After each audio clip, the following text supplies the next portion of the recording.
Thank you, members of the press. We are honored to have you today. We are here as young leaders of Bugisu. We are here also to give a very quick update on what is happening in the region. As young leaders of this region, we are privileged to host the Fountain of Honor. And we are also happy that for the first time we've been considered. The symposium is on this Friday. We are here today to mobilize our fellow young leaders and also all leaders outside there to join us on Friday for the youth symposium. We call upon every single young person outside there that this is a golden opportunity. We are going to learn more on mindset change and also map for our future as the young leaders of this region. But on top of that, we are having our requests to put forward as young leaders of this region. We request for inclusivity in whatever is happening. And of course, we welcome the president in the region. He's on his welfare creation tours, but we feel we deserve a special moment with him to also highlight on what we go through as young people of Bugisu. And with me, I have a colleague. I have a very long list of colleagues, young leaders of this region. We are here to brief you on what the people outside there should really know. But most importantly, we call upon everyone to join us on Friday for the big day, the long-awaited day, the day we are going as young people change the face of Bugisu and also write a new chapter of history for this land. Thank you. Shalelo kuliano kubona ko kuyigata kubakali kwokesa lisanyu nga barangirisi be basolori Bugisu. First of all khusima umurangirisi weli nambo khuhwa lukosi nduna khulekha arano khwabala kimyaka khwabala kimyesi khwabala sabiti ali khuli khubala tsinakho nduna khulekha arano bavubukha be Bugisu khuli khutsa khubanga khwitsatwela mu symposium khubona khuri fesitsana khusangalira atwela khusangalira bumasaba khumapinga namwe khupakanisa menza basa ni khurightinga hitsureshaha iye Bugisu mu symposium fwesi khuli khutsa khuba khumbale SS ne sheikh habili khwetsirano khubanga khubamanyisa khubili khutsa mumoni khulumurangirisi weli nambale ane Bugisu iranga bavubukha khufurisa khuba bakalane Bugisu khuli basanga fuluka limabi khuli papa wakhwelenga be khubanga niyetsa ali khutsa khubanga khulambulamu shesinyowa ne sheikh habili khumusime khuli khukhwitsamo nafakho kanabe nga khuwomembuke fitiri nga barangirisi be bavubukha khukachulemo ni naye tsilo motsefu etsi khuwambakho nga bavubukha ne shifurisa khuba shikhulu khuli khukana khubanga khubabolera ngenyonyo be kamakhuwa mumanye sine shesi bavubukha khuli khubiramo khuli khuplaninga isi khuwambakho ni bavubukha bosi bulafuyo besi khulosela khubanga khurangirira mwanyala nabi. Thank you very much. My name is Yoweri Kelvin Ogaira. I am the district youth chairperson for Sironko district. I also serve as the general secretary of Bugisu Youth Progressive SACCO, the cooperative. We are here today to inform you that we have a youth symposium which formerly was slated for 12th, but it was postponed to Friday. So as the youth leaders of Bugisu, we want to welcome His Excellency the President in the region. As the youth leaders, we are more than prepared, and we call upon all the youth of Bugisu that come Friday very early in the morning, come to Mbareses. We welcome His Excellency the President. As the members of the cooperative, and particularly me as an executive member, we moved in all the districts of Bugisu, the 7 districts, and the primary cooperatives were formed. Primary societies were formed in each district with leadership, registration done, circles are formed. Therefore, His Excellency, as he comes, these circles will be launched.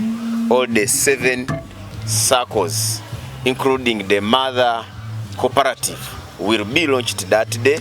So we call upon the youth to come and you also join those circles in your respective districts. Thank you very much. Beranga mutugoberera amanya n'eddoboozi bampita Nangumba Tom, district youth chairperson w'e Nafa. Ensonga etutiziza wano leero ziri ensonga bbiri. Ensonga enkulu esookera ddala nti omukulembeze w'eggwanga His Excellency General Kaguta Museveni ali kukyalira region ng'akola wealth creation tour. Mweno wealth creation tour ali kulaba abalimi babadde nga bavaayo nga baganyula mu nkola oba program ya PDM okulaga nti ne bofuna akatono tugeze akakadde akamu ke bafuna nti basobola okubeera nga bakola ki baganyulwamu ne bejja mu mbeera y'obuki ey'obwavu. Ensonga ey'okubiri ngafa abavuka etuziza wano tulina symposium erina okubeerawo nga 12 ogw'omwenda guno omwaka 2024 nti yasazibwamu lwa nsonga ennyingi. Emu ku byo nti omukulembeze yali alina omu ku munneewe nga bali mu nsiko yafa gwe bali bajjukira tugiyite service kwe yagenda. So nekiba nti yagisazaamu nagiforwarding up to 20th. Wankubadde nti waliwo ebimu naye those are minors. So kyembadde njagala okusaba nti abakulembeze baffe ONC mwebali ku organizing abavuka mwebali kutubeererawo. Hajat Hadija Namyalo mukulu wa ONC webale twagala webale birawo byojjogaba mu regions ezisinga naffe nga Bugisu tusaba maama nti oje otusigemu ensigo mu cooperative yaffe gye twakola nga abavubuka ba Bugisu sub region. N'olwekyo njagala n'okwebaza omukulembeze w'eggwanga nti webale twagala webale tuteeka ku mwanjo nti tetukyali mabega nga luli nga abavubuka naye lwakuba nti ebiseera ebimu abakulembeze baffe n'abantu abamu bali mu ezo offices enkulu tebatulaba nga kyamaanyi. Bagamba nti we are useless but we are not useless, we are instead useless. So tubadde tusaba nti ku luno mulabe nti mutuwa ebyokola ebingi both in socio-economic transformation and the political management of this country. We can and we can do it. Tubadde tusaba muzeeyi otandike ne Bugisu sub-region, empower us in all aspects. Thank you so much. Mukama bapera omukisa.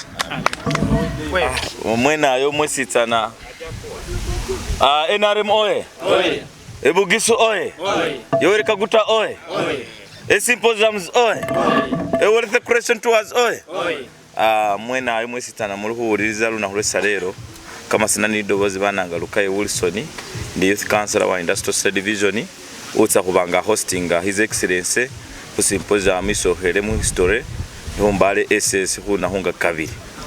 Kupirisa bositsana muliho kubona salero ni mulihulia kumuzinda kuno ina balomendi balebe ni olusoheleho hosire ko balya masaba ba president hunahunga kabiri mwitse ku symposium isohelewo mu masaba kubenga kwitsa kuwa yamoni His Excellency umukanwa Yoweri Kaguta Museveni ife bavuka fesi tsalenga muhobona muri kwa khalile okuri mbao lisanyu lyesi muzeyi arera mwinambo lino libenga lisumbuwa hanata ne lisanyu ni ifuna isawere mu bavubuka kwabanga kutandika kufuna wealth creation kwingisesawu luna khuluno khutse khulize message ya His Excellency wabere a organizing luna khuluno ni office ya ONC ni bukulembeze bose bwe bavubuka khulano luna khulwesalero ba president mutse munamba ingali kwakanire His Excellency Yoweri Kaguta Museveni ngabiri lwa harano kumbale SS mwanya nabi narame Lukaye Wilson.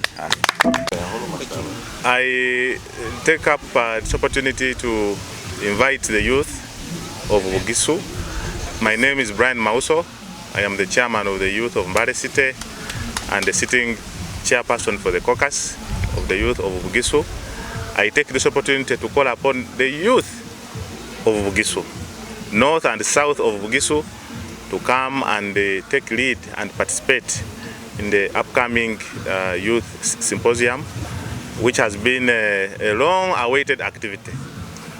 And in the same vein, we thank the President for recognizing youth as a center of gravity in nation building, and we are ready to receive his message, and we are ready to champion the wealth creation agenda. Asante sana. Ntwala omukisa guno nga sentebe wabavubuka wa region eno n'ekibuga eky'Embale nga nkubiriza abavubuka bonna north of Bugisu, south of Bugisu okujja okwetaba mu lukuŋŋaana lwaffe olwa wealth creation lwe tubadde tulindiridde akabanga konna nti omukulembeze w'eggwanga asobodde otufiisizaayo kadde okulaba nti atuwuliriza ensonga zaffe n'okufuna okusoma n'amagezi okuva gyali nga omukulembeze waffe. Mwebale nnyo okumpuliriza era mbagaliza okuteesa okulungi olwokutaano. Yes, abatuwuliriza mwebale. Amanya Buyela Christopher azakiikiridde ofiisi ya National Chairperson etule Kyambogo ekuliwo omukyala Hajati Hadija Uzei Namyalo azakiikiridde Bugisu ne Eastern Region yonna. Ntwala guno omukisa okusiima jjajja w'abazzukulu jjajja mwami His Excellency Yoweri Kaguta Museveni kukkiriza naffe ng'abavuka ab'e-Bugisa abamulemerako kuva 2020 nga tusaba nti ajje tusharingeko naye ku magezi ge aga wealth creation naye yatuwa olunaku ne balupostpondinga lw'ebigwa bitalaze naye tusiima nti yatujulidde era n'atuwa olunaku tugenda beera n'omukulembeze ku Friday nga 2 era nkubiriza abazzukulu mwenna mujje mubeerewo ku lunaku olwo naye era nga tunabala kutuuka ku Friday jjajja waffe agenda kubeera muno kuva nkya olwokubiri paka ku Friday naye n'abazzukulu ne tugamba tunaalinda bulinzi olunaku olwaffe oba buli jjajja wabeera tulina omwaniriza so nga abazzukulu ne tusalawo ne tugamba nti kuva leero tugenda mobilizinga Abagisu bonna twetanyire emikolo gyo gyonna gyagenda akola omukulembeze kuva nkya anabeera Buduuda Manafa Sironko tugenda kubeerayo olwokusatu ajja abeera mu Balesesi nga meeting abakulembeze baffe tujja kubeerawo olwokuna ajja kubeera n'erale